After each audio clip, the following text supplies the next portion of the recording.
आज हम लोग जैव अणु में पढ़ेंगे विटामिन और जो न्यूक्लिक अम्ल है जिसमें डीएनए आरएनए, इसका अध्ययन हम लोग करेंगे।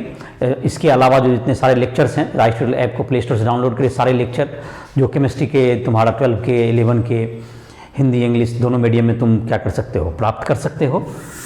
तो विटामिन जो तुम्हारे हैं, विटामिन ऐसे जैव हैं जो कि तुमको शरीर को कम मात्रा में, अल्प मात्रा में चाहिए, और लेकिन जिसकी कमी से कुछ विशेष प्रकार के रोग हो जाते हैं, उसे हम लोग विटामिन कहते हैं। और इसको विटामिन में पहले माना जाता था कि इसमें एमीन होता है, लेकिन बाद में पाया गया कि बहुत से विटामिन में एमीन नहीं पाया जाता है। तो पहले बीटा एमीन में BITAME भी जुटा हुआ था, एमीन। लेकिन बाद में यही किया गया, जब एमीन के पाया गया कि एमीन होना जब आवश्यक नहीं है तो ई हटा दिया गया है। तो बीटा एमीन मतलब वाइटल एमीन ऐसा करके पहले माना गया था। तो खैर इसका नाम के बारे में हुआ ये। तो विटामिन इसलिए कहा गया वाइटल एमीन करके इसको कहा जाता था, जिसमें पहले माना जाता था कि विटामिन में एमीन होता है, लेकिन बाद में इस बात को देखा गया बहुत से विटामिन में क्या था, एमीन नहीं होता है, इसलिए बाद में इसका नाम में ई हटा दिया गया इसका सूत्र से, नाम से। अब हम लोग इसका परिभाषा लिखते हैं। विटामिन जैव अणु है जिसकी शरीर को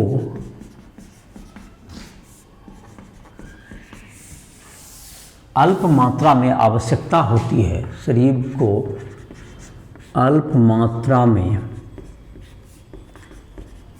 आवश्यकता होती है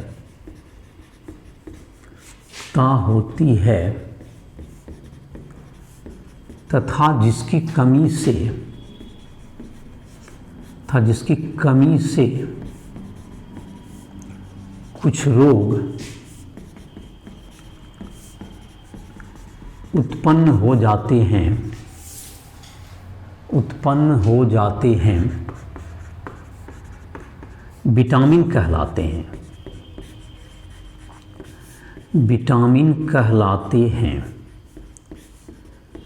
विटामिन कहलाएगा ये। तो विटामिन के जैसे कि नाम है, तुमको विटामिन का जैसे नाम हो गया, विटामिन का नाम दिया गया है ADEK, मतलब विटामिन तुमको ABCDEK।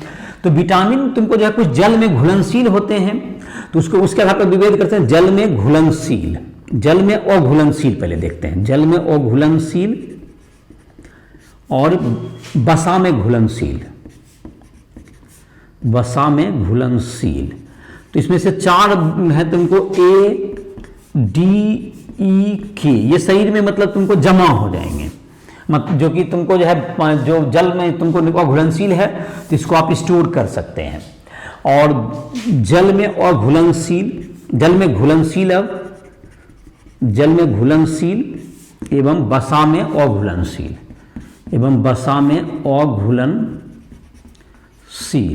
इसमें B और C हो गया, विटामिन B और विटामिन C, ये तुमको हो गया। तो इसको वर्गीकरण हो गया विटामिन का। तो विटामिन को 2 भाग में बांटते हैं, जो जल में विलय हैं, दैट इज ADEK, ऐसा याद कर लोगे। तुमको जल में घुलनशील B और C, तो ये स्टोर नहीं हो पाएगा शरीर में, B और C, इसको बार बार लेने की जरूरत पड़ेगी। तो विटामिन B और विटामिन C। अब विटामिन A जैसे है तुमको, उसके कमी से होने वाला जैसे रोग है तुमको, विटामिन A की कमी से रोग, जैसे विटामिन A है तो इसके लिए तुमको जैसे इसके कमी से होने वाला रोग है तुमको, जैसे कि रात में नहीं दिखाई पड़ना,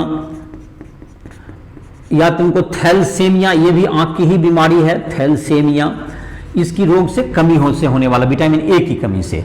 विटामिन A पूर्ति को क्या चीज से होगा, इसको खाने से, जैसे तुमको जो मछली का है, यकृत का तेल ले लो, या तुमको गाजर है, दूध है, मक्खन है, इन सबों से तुमको विटामिन A की पूर्ति होगी। इसको लिख नहीं रहे हैं बोर्ड पर, छोड़ दिए। विटामिन B का जैसे है तुमको, विटामिन B1 है तुमको, जिसको थायमीन के नाम से भी जानते हैं, vitamin B1, that is thymine, इसका नाम है, थायमीन भी इसको बोलते हैं, रासायनिक नाम है। तो थायमीन जो तुम्हारा इसका रासायनिक नाम है, इसके कमी से जो रोग होगा तुमको, बेरी कहते हैं इसको, इसके कमी से बेरी का रोग होगा।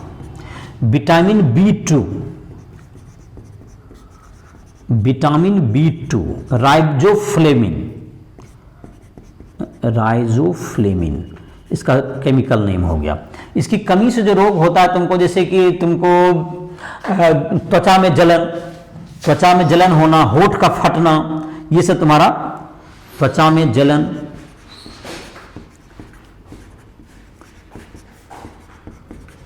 होठ का फटना इत्यादि।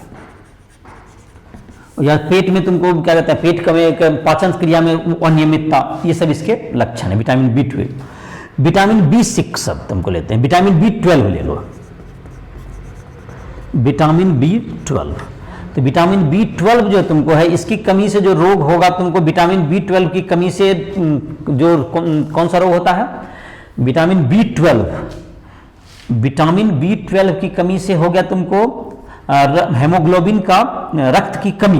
इसमें विटामिन B12 की कमी से तुमको हेमोग्लोबिन में तुमको जो है रक्त के शरीर में रक्ताल्पता, रक्त की कमी, रक्त की कमी, हेमोग्लोबिन में तुमको, हेमोग्लोबिन का क्या हो जाएगा, कमी आना, ये तुमको विटामिन B12 की कमी से होगा। विटामिन C अब जैसे है, विटामिन C की कमी से क्या होगा तुमको, अस्कर्बिक, विटामिन C की कमी से स्कर्वी रोग कहते हैं, अस्कर्वी, इसके लिए तुमको जाहिर है कि तुमको मसूर से तुमको क्या जाएगा, पानी, विटामिन C को एस्कॉर्बिक एसिड भी कहते हैं, विटामिन C का नाम हो गया एस्कॉर्बिक अम्ल, एस्कॉर्बिक अम्ल भी कहते हैं। विटामिन C जैसे है तुमको, यह तुमको पाया जाएगा कहां से, विटामिन C की पूर्ति कहां से की जा सकती है, विटामिन C के लिए हम लोग आंवला, जो खट्टा जैसा तुमको जो कि जैसे होगा नींबू, इन सबों में क्या होगा, विटामिन C पाया जाता है। विटामिन D का जहां तक बात है, विटामिन D के कमी से रिकेट्स होता है, जो कि हड्डी का एक रोग होता है, जो कि तुमको हड्डी संबंधित बीमारी होगा विटामिन D के कमी से। और इसकी पूर्ति तुमको कर सकते हो तुमको सूर्य की रोशनी, या तुमको विटामिन D के कमी के लिए तुमको दूध वगैरह है, उससे विटामिन D की कमी की पूर्ति होगी। विटामिन D हो गया। विटामिन K जैसे है तुमको, विटामिन K रक्त का देर से थक्का जमना, तो इससे विटामिन C, इसकी पूर्ति के लिए हरी पत्तेदार सब्जी, इन सबों का सेवन करना चाहिए। तो ये तुम्हारा हो गया विटामिन के कमी से होने वाले रोग और विटामिन के मतलब तुमको नाम, और इसका विटामिन का क्लासिफिकेशन भी हो गया ADE के, जल में अघुलनशील, और ये तुमको विटामिन जैसे ये सब जो विटामिन है मांसपेशी में जमा रह जाएंगे, और विटामिन B और C जल में घुलनशील होते हैं। विटामिन B1 की कमी से बेरी हो गया। विटामिन B2 की कमी से तुमको जो होठ का फटना, या तुमको त्वचा में जलन होना, पाचन क्रिया में अनियमितता होना। विटामिन B12 की कमी से तुमको क्या होगा, रक्त के में हीमोग्लोबिन की कमी रक्त में। तुमको विटामिन C की कमी से हो गया तुमको अस्कर्बी, एस्कॉर्बिक अम्ल उसका नाम भी है, केमिकल नेम, और उसका पूर्ति के लिए तुमको जो है आंवला या तुमको नींबू, इन सबों का सेवन कर सकते हैं। विटामिन D हो गया तुमको जो कि पाया जाता है तुमको जिसके कमी से हड्डी का रोग होता है, हड्डी से संबंधित रोग, ऑस्टियोपोरोसिस या तुमको रिकेट्स, ये सब बीमारी विटामिन D की कमी से होगा। विटामिन K की कमी से तुमको जल्दी रक्त में थक्का नहीं। विटामिन E का जहाँ तक है, विटामिन E से के कमी से तुमको रक्त में जो है तुमको भुरभुरापन आ जाएगा। तो ये सब तुम्हारे हो गए जो विटामिन के नाम और उसके कमी से होने वाले रोग और कहाँ से उसकी प्राप्ति होगी। अब है तुमको एक दिया हुआ है तुमको न्यूक्लिक अम्ल के बारे में। न्यूक्लिक अम्ल हो गया तुमको जैसे RNA, DNA, ये सब नाम सुना होगा, जो कि शरीर के जैविक क्रिया में तुमको DNA जो है तुमको आनुवांशिक गुण के वाहक होते हैं, जैसा कि सुना होगा। तो DNA जो तुमको है, न्यूक्लिक अम्ल जो तुमको पाए जाएंगे, ये क्रोमोजोम्स जो होते हैं, जो हमारे आनुवांशिक गुण के वाहक होते हैं। क्रोमोजोम्स तुमको बने होते हैं तुमको प्रोटीन और न्यूक्लिक अम्ल से बने होते हैं। प्रोटीन और न्यूक्लिक अम्ल से मिलकर क्रोमोजोम्स बनते हैं। तो क्रोमोजोम्स जो होते हैं तुमको जो आनुवांशिक गुणों के वाहक होते हैं, उसके तो कि तुमको प्रोटीन और न्यूक्लिक अम्ल से बनते हैं। न्यूक्लिक अम्ल जैसे तुमको हो गया RNA और DNA, दो तरह के न्यूक्लिक अम्ल होते हैं। क्रोमोजोम्स हम लोग के बॉडी में 23 जोड़े क्रोमोजोम्स पाए जाते हैं, गुणसूत्र जिसको कहते हैं, जो कि आनुवांशिक गुणों के वाहक होते हैं। तो न्यूक्लिक अम्ल न्यूक्लिक अम्ल, न्यूक्लिक एसिड, न्यूक्लिक एसिड। तो न्यूक्लिक एसिड कहां पाया जाता है? जैसे कोशिका के अंदर एक नाभिक होता है और नाभिक में एक अम्ल पाया जाता है, जो अम्ल पाया जाता है जिसको हम लोग कहते हैं न्यूक्लिक अम्ल। कोशिका के नाभिक में पाया जाने वाला अम्ल, पाया जाने वाला अम्ल न्यूक्लिक अम्ल कहलाता है, न्यूक्लिक अम्ल कहलाता है, जो आनुवांशिक गुणों के वाहक होते हैं, जो आनुवांशिक गुणों के वाहक होते हैं। प्रोटीन के साथ मिलकर न्यूक्लिक अम्ल, न्यूक्लिक अम्ल गुणसूत्र का निर्माण करते हैं, गुणसूत्र का निर्माण करते हैं। तो हमारे बॉडी में 23 जोड़ा क्रोमोसोम्स होता है, जैसा कि पढ़ा होगा। मानव शरीर में 23 पेयर्स ऑफ क्रोमोसोम्स होते हैं। और ये तुमको जो है, अब इसका जब जल अपघटन करेंगे ग्रुप क्रोमोसोम्स का, तो क्या मिलेगा तुमको? डीएनए मिलेगा। तो डीएनए जो तुमको होते हैं, डीएनए जो तुमको है दो प्रकार के, न्यूक्लिक अम्ल दो प्रकार के होते हैं। पहला हो गया तुमको डीएनए, इसका हो गया शॉर्ट फॉर्म, हो गया तुमको इसका फुल फॉर्म कह सकते हैं deoxy ribose nucleic acid, nucleic acid DNA. दूसरा होगा तुमको आरएनए, ये भी उसी का टाइप है। इसमें राइबोस न्यूक्लिक एसिड हो गया, ये ribose nucleic NuCl nucleic acid RNA. तो डीएनए और आरएनए तुमको दो प्रकार के न्यूक्लिक अम्ल हैं। तो ये तुमको इसके संगठन क्या होते हैं? डीएनए जो तुमको होते हैं, ये न्यूक्लिक अम्ल के अगर संगठन की बात करें, न्यूक्लिक अम्ल में तुमको एक न्यूक्लिक अम्ल में राइबोस शुगर होता है, या डीऑक्सीराइबोस शुगर होता है डीएनए में, और राइबोस शुगर होता है आरएनए में। मतलब एक ऑक्सीजन की कमी होती है डीएनए में, राइबोस शुगर। तो राइबोस शुगर का देखो तुमको, राइबोस शुगर कैसा होता है, देखो ये O हो गया तुमको पेंटोस होता है, ये 5 कार्बन का होगा तुम्हें। ये 1 नंबर कार्बन हुआ, ये 2 नंबर, ये 3 नंबर, ये तुमको 4 नंबर, और इसी में 4 नंबर में क्या रहेगा, एक तुमको CH2OH दे देंगे। यहां पर बीटा का होता है, बीटा फॉर्म का होता है तुमको, ये तुमको CH2OH और इधर की तरफ H हो गया, और यहां पे तुमको बीटा फॉर्म का होता है तो OH और इधर H हो गया। ये तुमको बीटा फॉर्म होता है तुम्हारा इसका OH और इधर H, ये राइबोज हो गया, ये 3 नंबर कार्बन, ये राइबोस हो गया। ये राइबो और डीऑक्सीराइबोस जब कहेंगे तो इसमें OH की जगह H हो जाएगा, इसमें OH की जगह दोनों क्या हो जाएगा तुमको H हो जाएगा, तो डीऑक्सीराइबोज हो जाएगा। ये मतलब कि डीऑक्सीराइबोज का अगर स्ट्रक्चर ड्रॉ करना चाहेंगे राइबोज शुगर का, डीएनए में तुमको एक शुगर होता है जिसका नाम डीऑक्सीराइबोज या राइबोज शुगर होता है, डीऑक्सीराइबोज या राइबोज शुगर होगा इसका नाम। तो यहां पर तुमको, तो ये तुम्हारा बीटा फॉर्म ये भी है ही, और यहां पर दोनों H होता है, और ये तुमको CH2OH और H ऐसा होगा तुमको।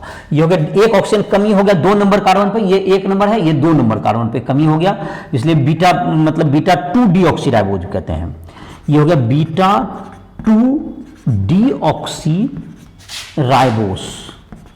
शुगर, और ये हो गया राइबोस शुगर, ये राइबोज, तो एक ऑक्सीजन की कमी होती है। ये तुमको शुगर मतलब डीएनए में ये शुगर पाया जाता है और आरएनए में राइबोज शुगर पाया जाता है।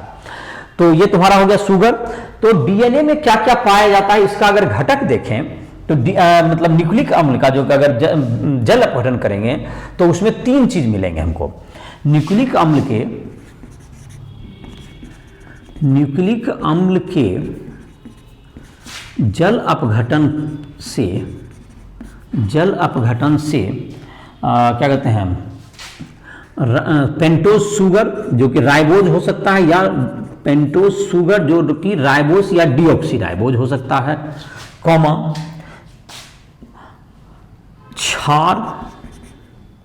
क्षारक कह सकते हैं, एवं फॉस्फेट PO4 3- प्राप्त होते हैं। तो ये 3 वो चीज मिलेगा तुमको। और क्षार जैसे हैं तुमको, तो क्षारक जो होगा तुमको, क्षारक का जैसे एक तो डीऑक्सी क्षारक कौन कौन होता है, और डीएनए में तुमको डीएनए के क्षारक, इसके 4 क्षारक हैं, डीएनए के 4 क्षारक, इसमें 4 क्षारक पाए जाते हैं जिसके नाम हैं गुआनिन। इसके 4 क्षारक के नाम हैं जैसे गुआनिन, बी नंबर कह सकते हैं साइटोसिन,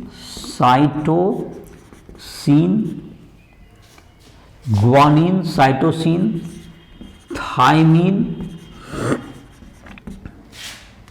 और डी नंबर हो गया तुमको एडिनिन। तो अब जैसे तुमको आरएनए में 3 तो समान रहते हैं, एक तुमको थाइमिन बदल करके एडिनिन तो रहता ही है, थाइमिन बदल करके यूरेसिल हो जाता है। तो आरएनए के 4 क्षारक, इसमें 3 तो सेम रहेगा, गुआनिन ये सेम रहेगा, बी नंबर साइटोसिन भी सेम रहेगा इसमें, और सी नंबर जो तुमको है इसको यूरेसिल कर दो, इसको यूरेसिल है डी नंबर में, और तुम्हारा हो गया एडिनिन। तो एक तुमको बदल गया, थाइमिन के जगह पर कौन आ जाता है, थाइमिन के जगह पर आ जाएगा इसमें यूरेसिल आ जाएगा, जिसको कि 4 लेटर से याद कर सकते हैं हम, ATGC ऐसा याद कर सकते हैं आप। तो मतलब कि डीएनए का क्या होगा, क्षारक का नाम याद करेंगे, क्या कर लेंगे, डीएनए के क्षारक का अगर शॉर्ट में नाम याद करना है AT, एडिनिन थाइमिन, GC। और ऐसा इसलिए भी याद करवा रहे हैं क्योंकि इन दोनों के बीच ही हाइड्रोजन बंधन बनता है, इसलिए ऐसा ही याद करोगे तुमको ज्यादा। AT मतलब एडिनिन थाइमिन, और GC गुआनिन साइटोसिन। और एक थाइमिन की जगह पर यहां पर ले लेगा, आरएनए में जब आएगा तो ये थाइमिन का जगह ले लेगा यूरेसिल, थाइमिन की जगह पर ले लेगा यूरेसिल।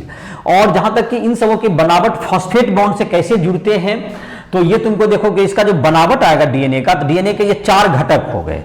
अब डीएनए में तुमको जैसे है, जैसे कि तुमको न्यूक्लिक अम्ल में तुमको न्यूक्लियोसाइड कहते हैं, जब डीएनए के साथ जो पेंटोज शुगर के साथ क्षारक जुड़ा हुआ रहेगा तो न्यूक्लियोसाइड कहलाएगा, और जब उसमें फॉस्फेट भी जोड़ देंगे तो उसको न्यूक्लियोटाइड कहा जाता है। जब तो इसको जैसे कि मिटाते हैं, अब देखते हैं अभी तक क्या क्या न्यूक्लिक अम्ल के बारे में जानकारी मिली। न्यूक्लिक अम्ल के में तुमको पेंटोज शुगर होगा, उसमें तुमको 4 प्रकार के क्षारक होते हैं, जो डीएनए और आरएनए में 3 क्षारक तो बिल्कुल समान होते हैं, लेकिन चौथा क्षारक एक अलग होता है दोनों में, थाइमिन की जगह यूरेसिल होता है। और ATGC ऐसा याद कर सकते हैं आप, AT adenine thymine, GC guanine cytosine, ये डीएनए के हुए, और एडिनिन और उसमें क्या हो जाएगा, यूरेसिल उसमें हो जाता है थाइमिन की जगह पर, तो आरएनए में। अब है इसके डीएनए की संरचना, तो न्यूक्लिक अम्ल की संरचना देखते हैं किस प्रकार से जुटता है, और उसका डीएनए का जहां तक है, उसके बाद उसको डबल हेलिकल संरचना, उसका फिर एक पहले स्ट्रैंड बनाएंगे, फिर उससे दूसरा बना करके डीएनए की संरचना प्राप्त कर सकते हैं। तो डीएनए में तुमको क्या होता है, डीएनए या आरएनए में जो स्ट्रैंड बनता है तुमको, न्यूक्लिक अम्ल तुमको जुड़ा हुआ रहेगा, न्यूक्लिक अम्ल में तुमको पेंटोज शुगर रहेगा, पेंटोज शुगर के तुमको C1 पे क्षारक रहेगा, C1 पे क्षार जो है तुमको वो जुड़े हुए रहेंगे। डीएनए की संरचना, तो पहले इसमें एक हेलिक्स के बारे में पढ़ेंगे, एक स्ट्रैंड के बारे में, फिर उसका दूसरा स्ट्रैंड के बारे में। तो डीएनए में तुमको जो कि संरचना होगी, तो डीएनए या आरएनए दोनों की संरचना में तुमको एक स्ट्रैंड तो समान ही रहता है। तो जैसे पहले होगा पेंटोज शुगर पहले बनेगा, देखो जैसे कि संरचना में तुमको दिखाते हैं, यहां पर ओ हो गया, ये 1 नंबर कार्बन पे यहां पर OH होता था, तो यहां पर क्षारक जुट जाएगा तुमको, क्षारक जो कि ATGC जो भी होगा, एक क्षारक कोई भी यहां जुटेगा, क्षार नाइट्रोजन, ये नाइट्रोजनस क्षारक कहते हैं, नाइट्रोजन क्षारक यहां जुटे हुए रहते हैं। और अगर डीएनए का आप बना रहे हैं तो H यहां हो जाएगा, डीएनए में तुमको डबल स्ट्रैंड होगा, और नहीं तो HOH रहेगा। और 3 नंबर जो कार्बन होगा यहां पर 3 नंबर, और यहां पर तुमको होते हैं, ये 4 नंबर है ये कार्बन, एक 2 नंबर कार्बन था ये 1 नंबर, ये 1 2, ये तुम्हारा 3 नंबर है, फिर ये 4 नंबर, और यहां पर है तुमको ये 5 नंबर कार्बन, यहीं से जुट जाएगा CH2।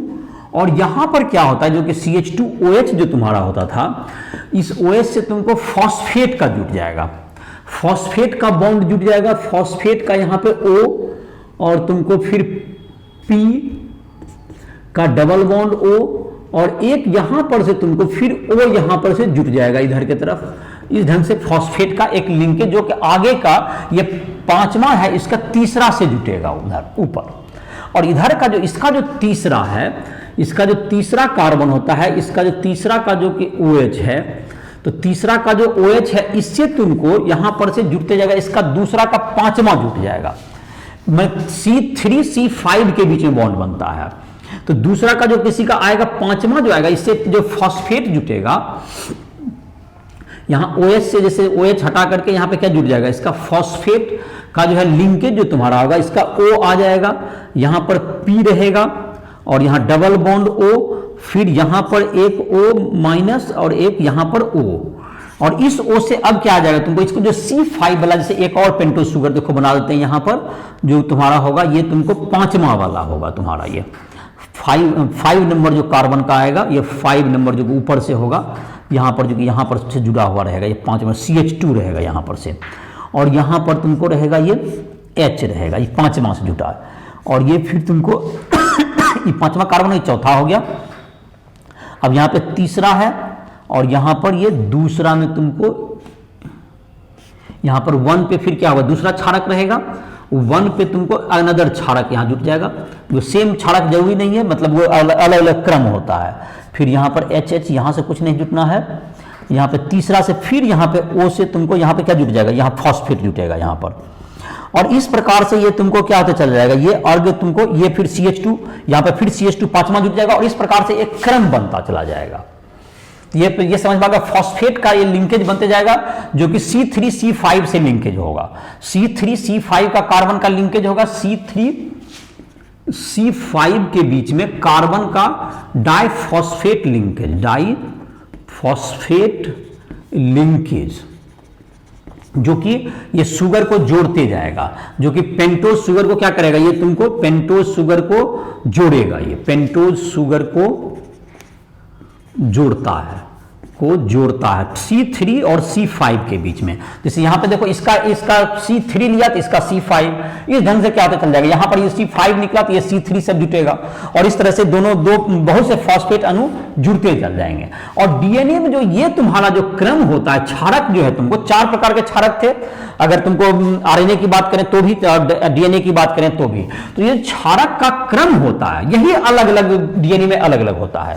बाकी जो कि तुमको है, ये डीएनए का जो सभी का स्ट्रक्चर यही स्ट्रैंड रहेगा, और इसका तुमको जब कि डीएनए का स्ट्रैंड में तुमको क्या हो गया, डीएनए का स्ट्रैंड में तुमको क्या हो गया, तुमको जो कि पेंटोज शुगर के C3 C5 आपस में डाइफॉस्फेट लिंकेज से जुड़ते जाएंगे, और हर एक के जो C1 पे है क्षारक रहेगा, और ये जो क्षारक का क्रम है, यही तुमको डीएनए को, एक डीएनए को दूसरे से अलग करता है।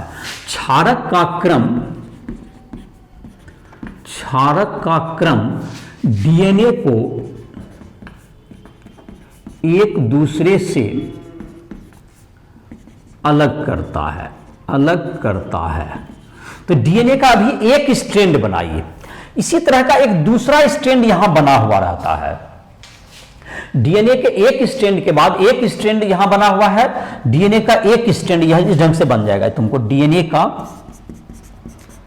एक स्ट्रैंड, और ये तुमको दूसरा स्ट्रैंड भी यहीं पर दूसरा यहां पे बना हुआ रहेगा, तो जिसके एक क्षारक दूसरे क्षारक से जुड़े हुए रहेंगे। जैसे कि अब तुमको डीएनए का इस ढंग का डीएनए का एक स्ट्रैंड बनावे, डीएनए का दूसरा स्ट्रैंड भी बनाएंगे हम लोग। देखो जैसे कि डीएनए का अभी, अब इसको मिटा दे रहे हैं, डीएनए का जो संरचना होता है तो उसको कहते हैं डबल हेलिकल संरचना। तो डीएनए के जो है तुमको, जिसको वाटसन और क्रिक नाम के वैज्ञानिक ने दिया डीएनए का संरचना, तो डीएनए का संरचना में देखो क्या होगा।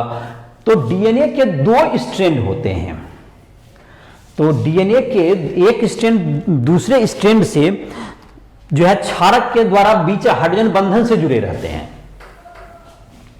जो नाइट्रोजनस क्षार है, नाइट्रोजन के जो क्षारक होते हैं नाइट्रोजनस बेस, उसके जो है तुमको हैं डीएनए के जो है तुमको हैं डीएनए की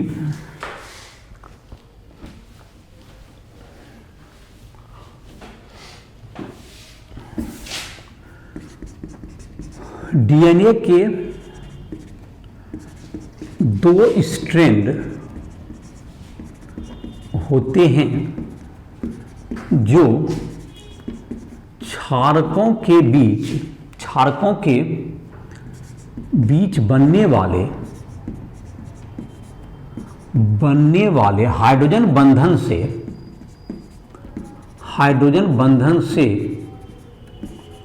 जुड़े रहते हैं। जैसे कि यहां पर जो कि अभी जैसे देखो, इसका जैसे शुगर बनाया तुमने, यहां पर शुगर दिया, शुगर में क्या रहा, पहला क्षारक यहां पर आ गया। जैसे कि तुमको यहां पे क्षारक था शुगर, और उसमें जुटा शुगर में क्या जुटा, यहां पे क्षारक बना। तो ये जो क्षारक जुटा, इसमें तुमको अगर ये क्षारक इधर की तरफ, तो इधर भी वही होगा। जैसे यहां पे शुगर का इसका एक क्रम है, एक स्टैंड यहां पे होगा। तो यहां पर नाइट्रोजन बेस में अगर क्षारक, जैसे तुमको एडेनिन है, यहां पर ए है, तो एडेनिन दूसरा स्ट्रैंड के थाइमिन से जुड़ता है। तो इसका यह भी मतलब है कि जब भी एडेनिन के सामने जो पड़ेगा, तो यहां थाइमिन आएगा कभी बॉन्ड बनाने के लिए, एटी का इसी का हाइड्रोजन बंधन बनेगा इन दोनों के बीच। और गुआनिन का बनता है, जहां पर अगर गुआनिन है इस साइड, तो यहां ऑटोमेटिक है कि यहां पे साइटोसिन ही होगा, ये एकदम बिल्कुल फिक्स है। तो ये जो एक स्ट्रैंड, इसलिए दूसरे स्ट्रैंड के पूरक कहे जाते हैं। इन दोनों के बीच हाइड्रोजन बंधन बनता है, एटी और जीसी के बीच बंधन बनता है। इधर अगर क्षारक में पहले एडेनिन है, तो इधर थाइमिन होगा, इधर गुआनिन है तो इधर साइटोसिन, इधर साइटोसिन है तो इधर ग्वाइनिन होगा, इधर थाइमिन है तो इधर एडेनिन होगा। मतलब एक जो कि स्ट्रैंड है दूसरे के पूरक होते हैं, और इसका तुमको ये डबल हेलिकल स्ट्रक्चर कहा जाता है। तो जैसे क्षारक में अभी दिखा रहे थे, क्षारक जो लिख रहे थे, तो क्षारक का एक क्रम, तो अगर स्ट्रैंड इधर की तरफ जो हर में बदलते जाएगा ये, और इसी के क्रम के आधार पर अलग अलग डीएनए हो जाएगा। लेकिन एक तरफ अगर तुमको ये फिक्स हो गया, तो दूसरा तरफ हमारे पास कोई विकल्प नहीं है। जैसे एक तरह से तुम्हारे पास 4 अक्षर का लेटर है, 4 अक्षर में लिखना है, ATGC। आप तो ऐसा मतलब इसको AATT, मतलब इस तरह से A 4 गो हो सकता है, T 2 गो हो सकता है, T 3 गो हो सकता है, फिर G 1 गो, फिर C, फिर A। इस तरह से एक क्रम जो तुमको है, क्षारक का एक क्रम, यही डीएनए को क्या करता है, एक डीएनए को दूसरे से अलग करेगा। दूसरा स्ट्रैंड में हमारे पास कोई ऑप्शन नहीं होगा। देखो दूसरा ऑप्शन में अगर यहां थाइमिन है तो इधर एडेनिन होगा, फिक्स है। इसलिए हमारे पास जो भी विकल्प है, एक ही स्ट्रैंड में विकल्प है, इधर जो भी आप कर सकते हैं उसके आधार पर डीएनए आपका अलग हो जाएगा। लेकिन इधर की तरफ आपके पास कोई विकल्प, ये बिल्कुल सेम नहीं होता है, लेकिन इसका पूरक होता है। अगर इधर एडेनिन इधर थाइमिन होगा, ये गारंटी है।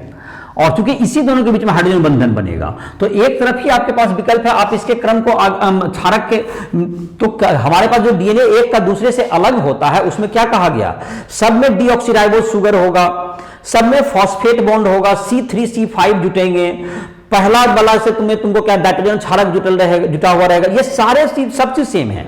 अंतर क्या है, सिर्फ नाइट्रोजन क्षारक के क्रम में आपको अंतर होगा, और इसी के आधार पर एक का डीएनए दूसरे से क्या हो जाएगा, अलग होगा।